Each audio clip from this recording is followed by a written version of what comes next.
Bonjour les amis, on va parler de l'agriculture française et plus précisément de la production céréalière en France qui est en totale chute libre cette année et c'est pas joli à voir.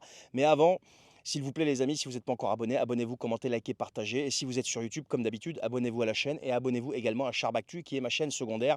On ne sait jamais ce qui pourrait se passer. Et je remercie d'ailleurs ceux qui sont déjà abonnés pour vos commentaires, votre implication, vos likes, vos partages. Alors de quoi on parle? On parle des producteurs de blé français qui vont devoir certainement vivre l'une des pires récoltes de ces 40 dernières années.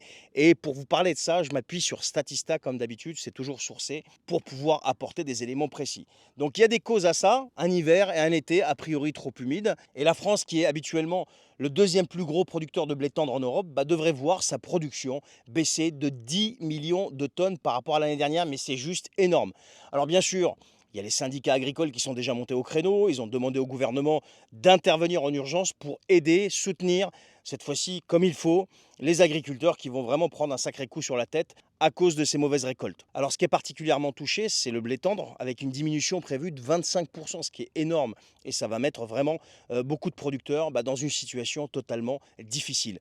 Par contre, il y a une petite lueur d'espoir pour les productions de maïs, de riz, qui, elles, devraient augmenter cette année. Vous avez compris que c'est une année très compliquée pour les céréaliers français. Donc chaque année, on dit que c'est une année très compliquée pour tel secteur ou tel secteur ou tel secteur. Là, notamment, ce sont les céréaliers. Alors bien sûr, on n'oublie pas les autres secteurs, les hôpitaux, etc. Mais là, vraiment focus sur les céréaliers.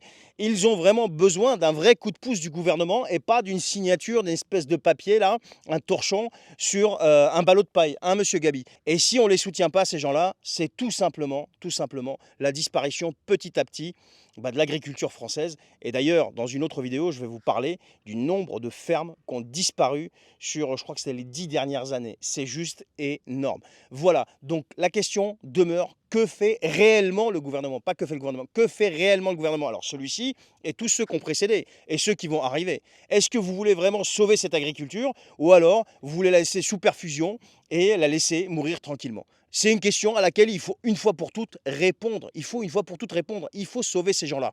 Parce que si vous ne sauvez pas réellement ces gens-là et que vous les laissez sous perfusion permanente de l'Union européenne et de je ne sais pas qui, eh bien, ils finiront par disparaître tout simplement. Il ne faut pas être sorti de Saint-Cyr pour comprendre ça. Il faut juste avoir un cerveau, réfléchir, faire des recherches et constater ce qui est en train de se passer. Voilà. Alors, partagez cette vidéo, les amis, si elle vous a plu. Commentez-la, etc., etc. Voilà. En attendant, je vous souhaite une excellente journée. Prenez soin de vous et à très bientôt.